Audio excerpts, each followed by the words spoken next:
മാണിക്യമലരായ പൂവി മഹദിയാം ഖദീജ ബീവി Mecca എന്ന പുണ്യനാട്ടിൽ വിലസിടുന്നാരേ മാണിക്യമലരായ പൂവി മഹദിയാം ഖദീജ ബീവി Mecca എന്ന പുണ്യനാട്ടിൽ വിലസിടുന്നാരേ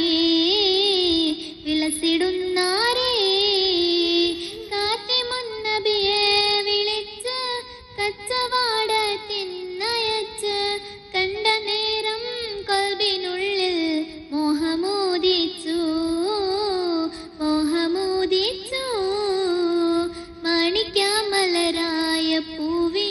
മഹദിയാം ഖദീജ ബീവി Mecca എന്ന പുണ്യനാട്ടിൽ വിലസിടുന്നാരേ